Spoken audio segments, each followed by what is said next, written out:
nobody is taking a bigger beating on the slide in IBM shares than Warren Buffett. Buffett is set to take a mega-million-dollar beating on IBM. The billionaire Oracle of Omaha is the largest shareholder of the information technology behemoth, whose stock has been sliding since it recorded its 20th straight quarterly revenue decline after the closing bell, Tuesday, April 18, 2017. IBM net quarterly income peaked at $17 billion, June 2014. The company has posted a net quarterly income of $11 billion, March 2017. Sales revenue hit $104 billion in 2012, and $80 billion in 2016. Stock price peaked at $216, March 2013. As of April 19, 2017, the company stock is at $162. IBM Chief Financial Officer Martin Schroeder told CNBC, "The portfolio will grow. I am confident that the IBM company will grow again." The US Census Bureau backs this confidence with its own confident guesstimate that world population will continue to grow indefinitely. More people, more sales, more profits, more growth. Has Martin ever been wrong before?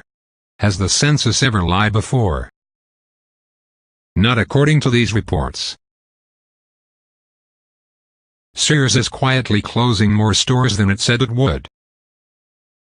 Sears Holdings announced in January that it would shut down 150 stores this year, with most locations closing by April 2017. Now the company is closing even more stores. Sears filing sparks concern, and is near. Sears, which owns both Sears and Kmart stores, has been notifying local media of the additional closures over the past several weeks. Most of the stores on the new list will start liquidation sales in April and close in July. Sears didn't immediately respond to a request for comment on how many more closures will occur this year. We compiled a list of the additional closures that the company has revealed so far, and will update this list as we learn of more locations that will shut down. Sears Chief Financial Officer, Jason Holler, suggested in March that the company would be closing stores in addition to the 150 already announced this year. In a pre-recorded conference call, Holler said the company was looking for ways to generate liquidity, in other words, cash, and he specifically highlighted the company's real estate. "We have a valuable real estate portfolio, which at the end of the fourth quarter comprised 1,050 leases with significant optionality, as well as 380 owned stores, 1,430 total, many in prominent locations," Holler said. Sears' store count peaked at just over 4,200 in 2011. Is Sears recovering, or dying, from billions in losses? CFO Holler for the Dollar went on to say, "We will continue to assess opportunities to right-size our store footprint and inventory levels aligned to our ongoing transformation to an asset-light integrated retail model." Is it restructuring, or is it bankruptcy? Maybe near for Sears. Sears is under pressure from years of plunging sales, and investors have been supportive of the company's decision to close its unprofitable stores. Sears now has fewer than 1,500 stores, down from 2,073 5 years ago. But what about 6 or 7 years ago, when store count was over 4,200? Is Puerto Rico the next Detroit, or the next Venezuela? Puerto Rico made the default watch list several years ago. Could they be the next victim of the economic recovery that the business news always claims is still healthy, and doing quite well? But what about Puerto Rico? What Puerto Rico has contracted is beginning to look more like a deadlier variation of the economic recovery syndrome disorder, which is beginning to emerge in small and large governments.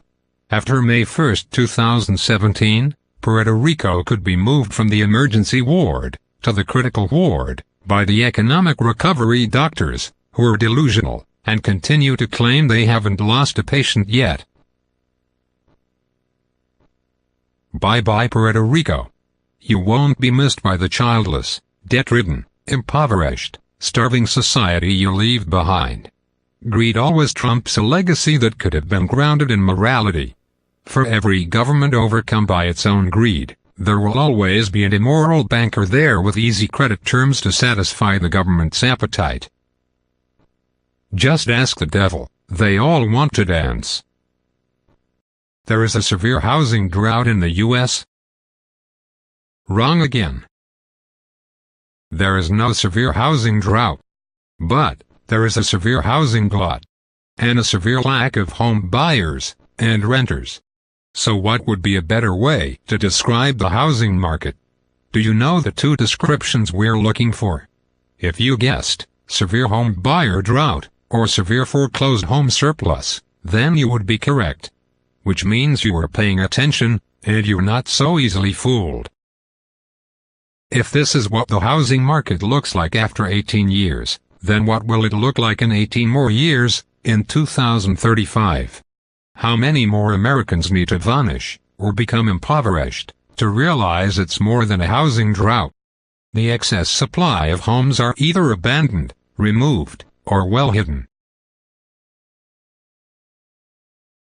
According to the US Census Bureau, fewer Americans own homes than ever before, and rising consumer confidence does not appear to be changing that. The nation's home ownership rate dropped to a record low in 2016 from a record high in 2004, and even as home sales improve, first-time buyers are still missing.